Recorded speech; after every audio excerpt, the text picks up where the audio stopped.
السلام علیکم ورحمۃ اللہ وبرکاتہ۔ بسم اللہ الرحمن الرحیم۔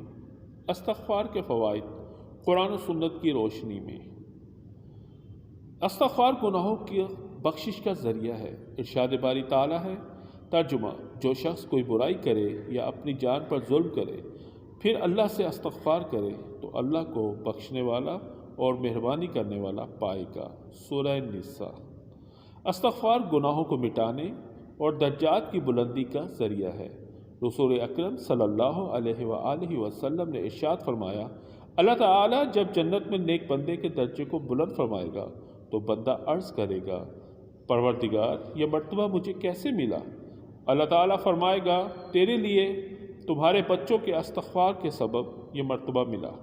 استغفار بارش کے نزول، مال و اولاد کی ترقی اور دخول جنت کا سبب ہے۔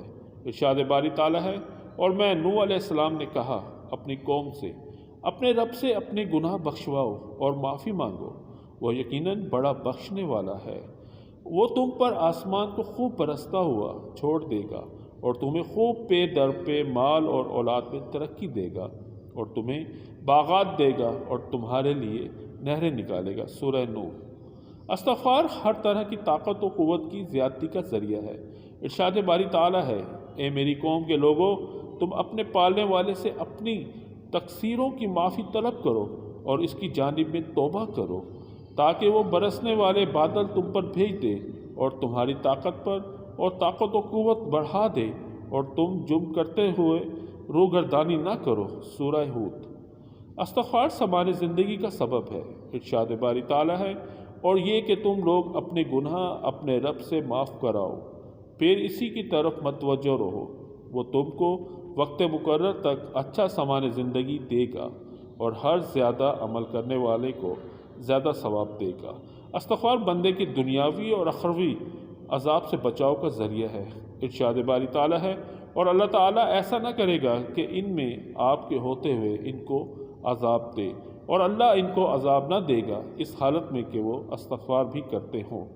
نبی کریم صلی اللہ علیہ وآلہ وسلم نے ارشاد فرمایا، بندہ عذاب الہی سے محفوظ رہتا ہے جب تک وہ استغفار کرتا رہتا ہے۔ استغفار نزول رحمت کا سبب ہے۔ استغفار کیجیے۔ ارشاد باری تعالیٰ ہے، آپ نے فرمایا، اے میری قوم کے لوگو، تم نیکی سے پہلے برائی کی جلدی کیوں مچا رہے ہو؟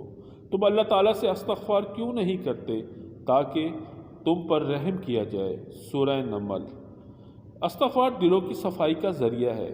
نبی اکرم صلی اللہ علیہ وآلہ وسلم نے ارشاد فرمایا، مومن بندہ جب گناہ کرتا ہے تو اس کا دل پر ایک سیاہ نقطہ پڑ جاتا ہے۔ اگر وہ گناہ چھوڑ کر توبہ استغفار کر لیتا ہے تو اس کا دل صاف ہو جاتا ہے، اور اگر گناہ پہ گناہ کیے جاتا ہے تو وہ سیاہی بڑھتی جاتی ہے یہاں تک کہ اس کے پورے دل پر چھا جاتی ہے۔ یہی وہ رین ہے جس کا ذکر قرآن مجید میں ہے۔ ترجمہ: یوں نہیں کہ بلکہ ان کے دلوں پر ان کے اعمال کی وجہ سے زنگ چڑھ چکا ہے۔ ہمیں زیادہ سے زیادہ استغفار کرنی چاہیے۔ دنیاوی ضرورت اور آخرت کے لیے، اولاد کی ضرورت، مال کی ضرورت میں استغفار کو اپنائیے۔ جزاک اللہ۔